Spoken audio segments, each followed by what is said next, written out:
Please welcome Heidi Reese, co-owner, Aqua Beba. New York City Mayor Eric Adams. Lucas Rosado, swimmer, Children's Aid Society.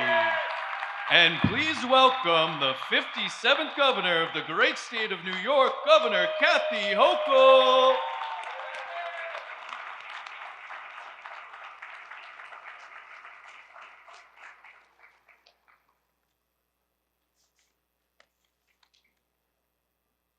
I'm Lucas Rosado, a 13-year-old Latino from East Harlem. Some of my earliest memories are swimming here at the Children's Aid Milbank Center. I started swimming when I was 5 and went competitive when I was 7. And one of my favorite things to do is race at swim meets. I always have fun competing, making new friends, and improving with my team. During the pandemic, that all came to a stop. In that long period when I couldn't swim, I realized just how important swimming is. It's a valuable skill that teaches values like community, sportsmanship, hard work, discipline, and perseverance. In Latino and Black communities like mine, I think expanding swim programs would be amazing. In these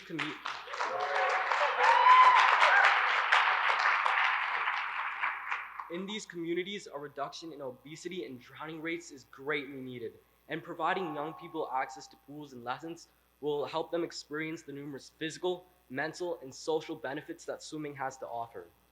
Programs that increase pool access and swimming education, like the Children's Aid, are great for building strong and healthy communities. Swimming is also a social sport that allows you to meet new people and learn valuable skills like sportsmanship and teamwork. People who started as toddlers just learning how to swim eventually grow up to be coaches as adults, all while maintaining lifelong friendships. That comfort, shared by all ages and backgrounds here at the pool, is something more people need to experience.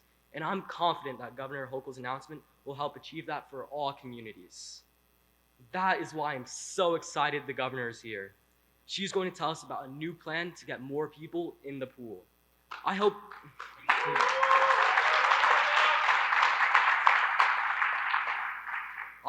everyone in New York can get a swimming pool near them and learn to love being in the water just like I do. So please, join me in welcoming Governor Kathy Hochul.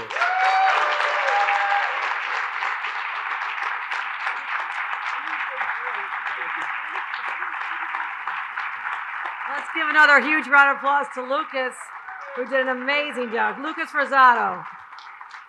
Well done, Lucas. So articulate and composed, and so happy to be out of school. That was great.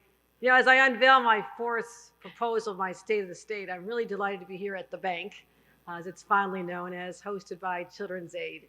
And this is an opportunity for us to focus on vital opportunities for our youngest New Yorkers to learn how to swim, but also, as Lucas said, learn sportsmanship and friendship and develop new relationships and stay alive.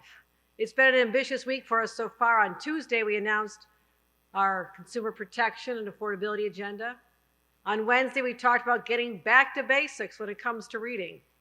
Yesterday, we focused on moms and babies and how we're going to focus on maternal and infant mortality. And during my State of the State on Tuesday, you'll hear more details about some of the critical issues facing New Yorkers, focusing on crime and mental health, two areas that Mayor Adams and I are laser focused on.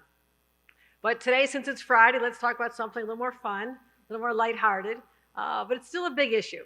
It's an important one because it's an issue that we talk about is fun, we can make a splash with it, but it's also how we can save more lives.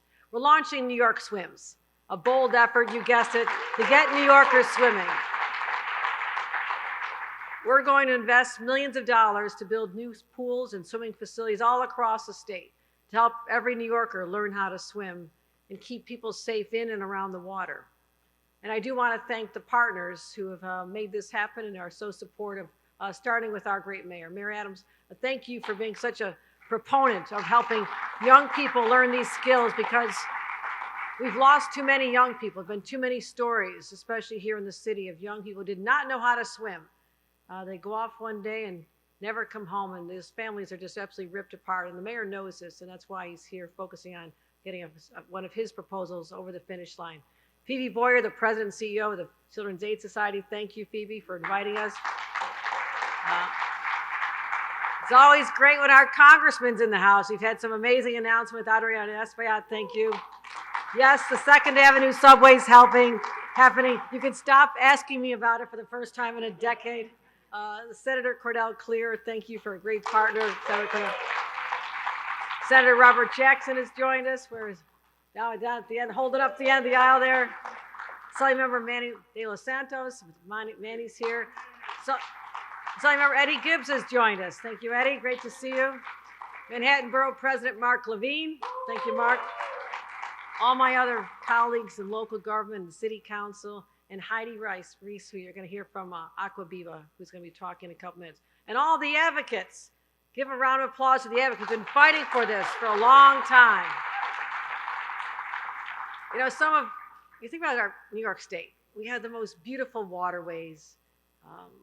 It's where we enjoy families and gatherings. And, you know, you think about Long Island's beautiful beaches, Orchard Beach, learned how to salsa there, sort of. Coney Island, I was there right at the beginning of the season. The water was a little cold, but for someone from Buffalo, it kind of felt warm. Brooklyn's McCarran Pool Park, and all the way from here, all the way up to the North Country and the Great Lakes. And so we have so many bodies of water, number one, and we love to recreate around them. And I think about that as I think about my parks superintendent or my parks commissioner, Eric Kulisade. He also has been very focusing on our state parks and how we can bring more swimming to them. But these are sanctuaries that foster physical fitness, relaxation, fun, and having come across the hottest summer on record last summer, anybody remember that? It's hard to think about that today. It's a place that people can finally get some refuge from the scorching heat. It's so necessary. And we're gonna have more and more of that with the ravages of climate change continuing as it is. But sometimes if you don't know how to swim, what you think is a refuge, that break, can become a death trap in an instant. And it has, tragically, for far too many New Yorkers. As I mentioned yesterday, we talked about how we can keep more infants alive right after they're born. Let's focus on kids as they get older, keeping them safe. You know, drownings in our state have reached record highs in the last couple of years, claiming 230 lives in 2021 alone, the last year we have numbers for. All of them are preventable. Every single one of those young people should still be alive today. And children are particularly vulnerable. Drowning is the leading cause of death for 1 to 4-year-olds in our country, and the second leading cause of death for 5 to 14-year-olds. Think about that. If children knew how to swim, there'd be thousands of more young people growing up in our communities, more families intact, enjoying life. It's every parent's nightmare to think that that could happen. But here's the challenge. The pain is not shared equally among the population. Low-income communities of color, have suffered decades of disinvestment in swimming facilities. A lot of people didn't think it mattered. Some communities have phenomenal facilities, like I just saw here today, saw some wonderful kids having a great time learning how to swim. But this is not available in every community. And there's dwindling options for low cost or free swimming lessons. And now we also have on top of this, the mayor remembers this from last year, we have a national lifeguard shortage. So even when we do have the bodies of water, we have people want to learn how to swim, we have a shortage of lifeguards.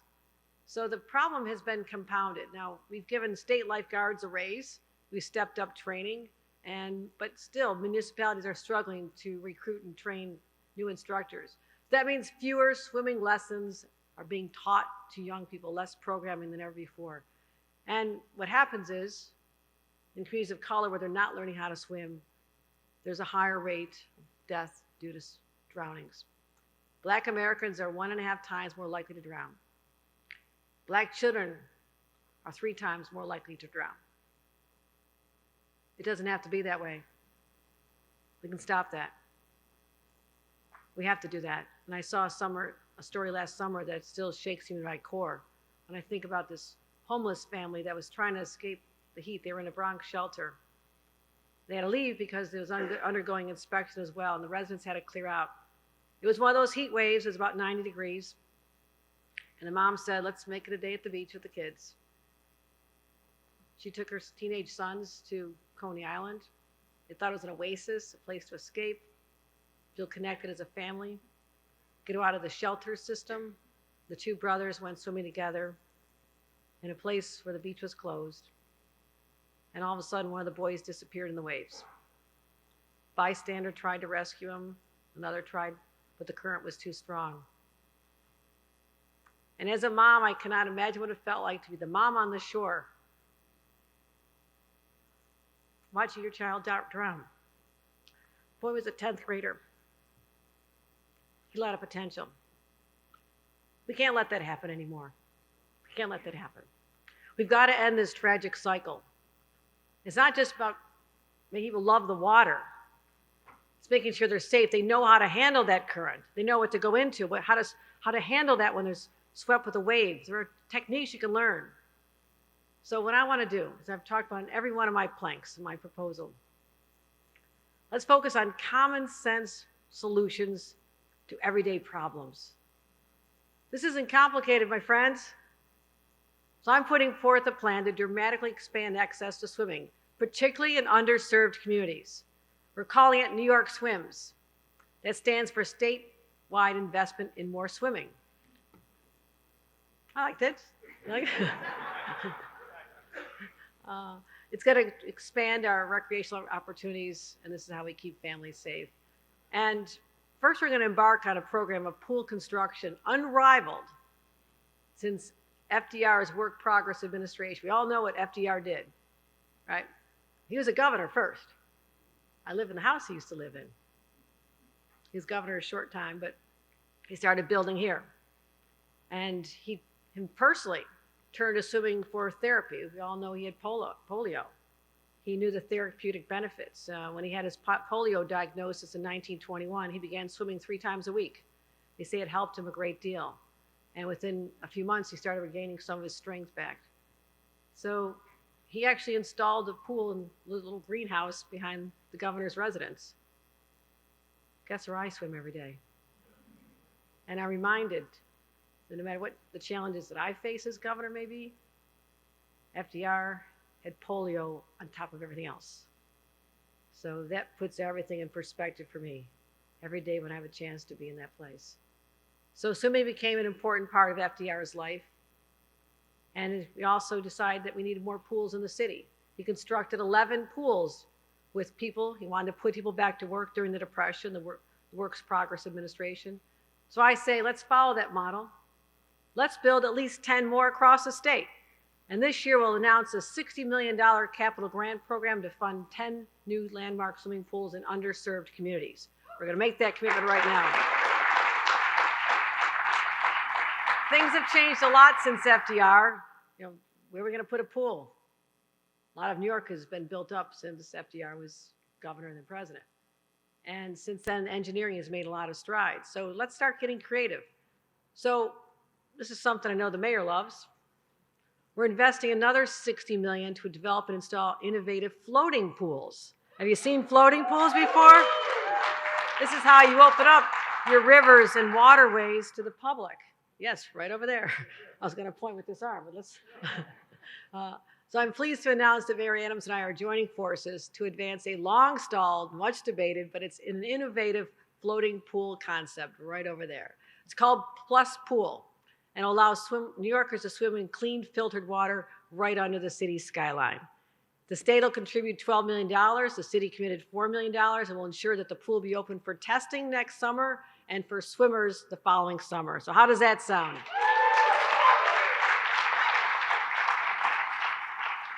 We also are going to have more options as it starts getting really hot. We have to take care of our people. And we're launching a $30 million fund to deploy pop-up pools, above-ground pools that can combat extreme heat at block parties, parks, and events when the weather really requires it. We'll make historic investments in swimming in our state parks. There you go, Mr. Commissioner. He's very happy to, just in time for the centennial celebration. You know that New York State has the oldest state parks in the nation. What's the oldest state park? Right, Niagara Falls. Come on, everybody, go visit Niagara Falls too. So today we're showcasing two of those projects here as well. So we can do this. We're restoring the Jones Beach East Bathhouse, the last major piece of infrastructure that has not been revitalized. And at Sojourner Truth State Park, we're constructing a floating swim structure in a quarry lake. Amazing. And that's further transforming what was a site for cement production and brick making into a dynamic public space. But pools and beaches need lifeguards, as I said, right? You can't open pools and swimming places without them, and you can't teach people to swim without a lifeguard. So what we're going to talk about is how we can have a grant program to help municipalities overcome these shortages and encourage wider access to public beaches and pools. We're going to double the number of safety programs at all parks, state parks, and also directing SUNY to open their doors to the public to use their facilities to train more lifeguards as well. So we're hitting on all strides, my friends. We're trying to find every way we can. Also want to fund transportation to get to the pools. So we can reduce the barrier for children to have access to pools and beaches. So that's what we're looking at. And I want you to know how important swimming is to me. I love to swim, as you know. When I'm not working out in the gym, doing dumb things. But there's a story I want to share with you that I've never told before. A little bit embarrassing, but that's all right. A lot of things I'm proud of. Proud of being a mom, raising a couple of great kids. Proud to be governor. But growing up in a family where my brothers were those superstar athletes, you know, captains of football, baseball, basketball team, all four brothers, always walking in the door with these big trophies or ribbons or championships. And here I am, very unathletic. I really felt that I paled in comparison. My mom was never taught to swim. She didn't know how to swim. And my dad did, though. He thought that all 6 of his children should learn how to swim. So our pool had a swim team. I was 8 years old. And they didn't have someone to compete in the 10-year-old boys and under competition. So someone said, why don't you go over and try it out? I was like, I don't know what I got to lose, right? Even back as an 8-year-old, I was kind of a risk taker. Why not? I was persuaded to jump in and give it a try. I want to tell you this, I'm really proud.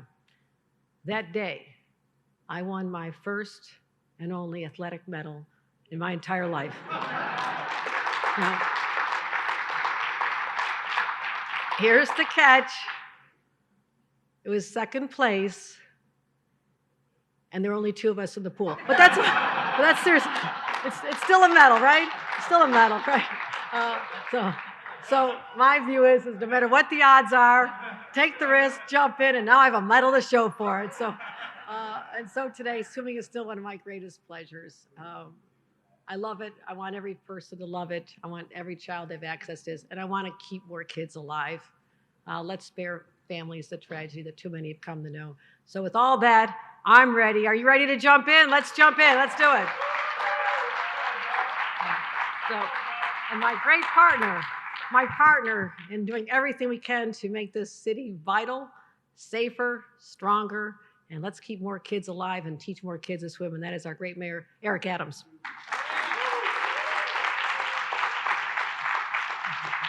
Love that story.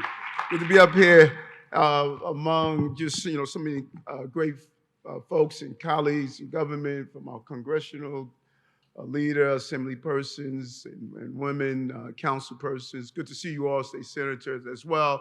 The governor really just touched on something that I think is so crucial that many of us don't really realize sometimes. We have normalized the inequality that is pervasive in our city, and we've normalized it.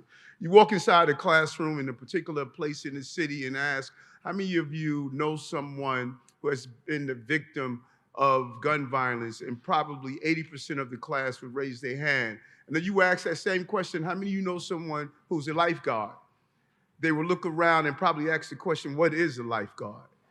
Because we've normalized the inaccessibility of the resources of this city. And then you go across town to the same place and actually, how many know someone that's a victim of a gun violence? And not one person would raise their hand because they would think, why would someone be a victim of a gun violence? And you say, how many of you know someone that's a lifeguard? The entire classroom would raise their hand. And we have had a city that states you don't get the quality of any new innovation unless you have gentrification to move into the communities. If you don't change the ethnic dynamics of a community, you don't get any of the nice things that come with it. Today, we are saying no to that, and that's what this administration is all about. Listen, like it or not, crime is down, jobs are up, and tourists are back. 62 million tourists are in this city. We're seeing the exciting things that we expected because we have a partnership with the governor of the state of New York and the mayor of the city of New York, and we're able to get it done. Think about this plus pool. You know how long we fought for this? Where's George Fontes? Is he here? George and I have been talking about this for years. We've had a city of no. Any new invention, everyone said no to. This was an invention that was possible of being able to use our own waterways to find pools in communities who have historically been ignored. And so what the governor is doing with New York Swim, the largest investment since the New Deal. Many of you probably missed that. She could have easily stated, let me open a new pool in some community somewhere. But she says, no, not only must we open the pools, but we also must build up the pipeline for the next generations of lifeguards, which we have a shortage of. And then if you go look at the lifeguards, you don't see the diversity in the ranks of the lifeguards. So now we are teaching young people how to swim earlier so that they can participate in the benefits of being a lifeguard.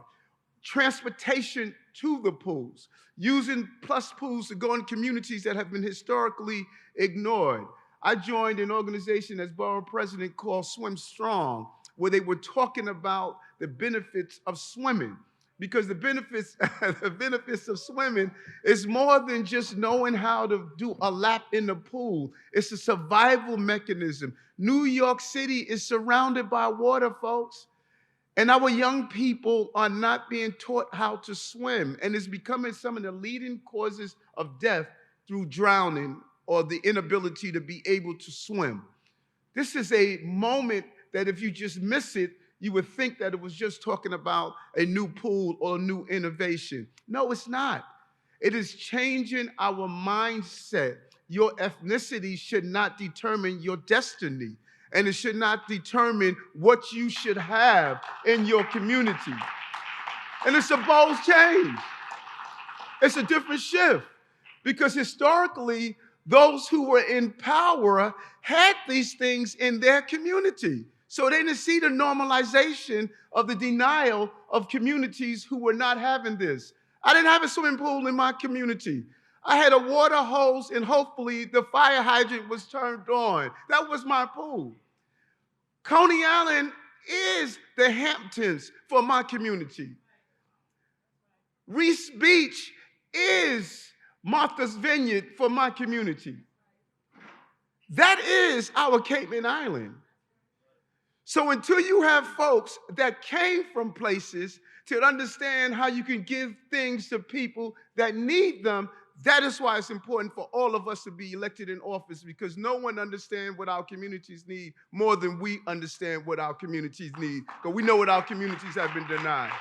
Kudos to you, Governor, for this aggressive stance of making sure that we can diversify the resources and accessibility to the nice things that the city and state has to offer. I'm happy for this moment. Long fight since my days of borough president. We had a governor that got it done. Let's hop in and let's swim. Thank you very much. Please welcome to the podium, Heidi Reese. Come on, Sister Reese, co-owner of Aqua Beba. Yes, correct. Thank you so much. Appreciate you. Hello. First, I want to thank, on behalf of the New York Water Safety Coalition, Governor Hochul for her bold approach to reducing drownings in New York State. I also want to thank Governor Hochul for signing the hospital video law, which will educate thousands of new parents about the hazards of drowning. The governor's work to reduce the drowning is critical. The CDC provides that drowning is the leading cause of death for children under 5. and the second leading cause of death for children ages 5 to 14. Each year, drowning kills about 4,000 nationwide, and that number has been increasing since the pandemic. Drownings disproportionately affect children of color, children from low-income families, and children with special needs. The National Institute of Health has shown that the participation in formal swim lessons reduced the risk of drownings by 88%. Drowning is a serious health crisis that affects New Yorkers across the entire state. We are so proud to have a leader of our state, Governor Hochul, leading the effort to eliminate drowning in New York. We thank you, Governor Hochul, for all of your efforts. Now here's my story. Throughout my earlier life, I've always loved water, but I never learned to swim. Conventional teaching methods did not work for me. As a result, I didn't learn to swim until my 20s. When I met my husband, a retired professional swimmer, opposites attract. He offered to teach me. Once he started teaching me, it clicked, and I learned to swim in just one lesson.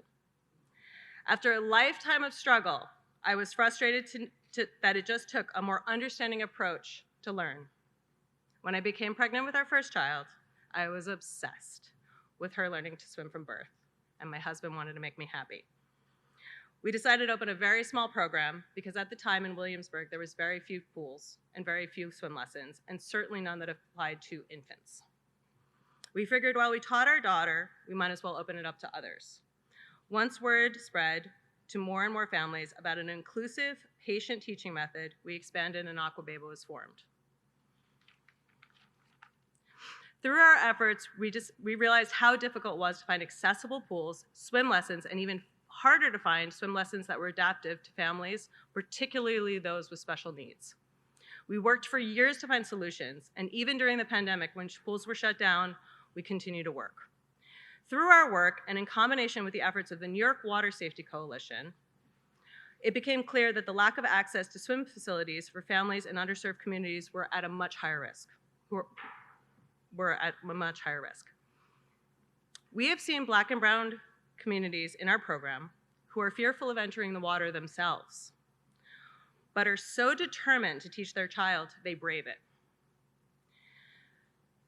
We are so inspired by the dedication of those families who have overcome so many challenges to face their fears and learn to swim. We are looking forward to working with Governor Hochul, whose proposal to help eliminate those challenges and get families into pools is so critical. Safe, accessible facilities are so important to help Black and brown communities learn to swim and to reduce the number of drownings across our state.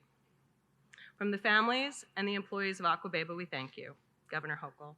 We look forward to continuing our work with you to make sure that everyone has access to education and pools in New York State. Thank you, everyone.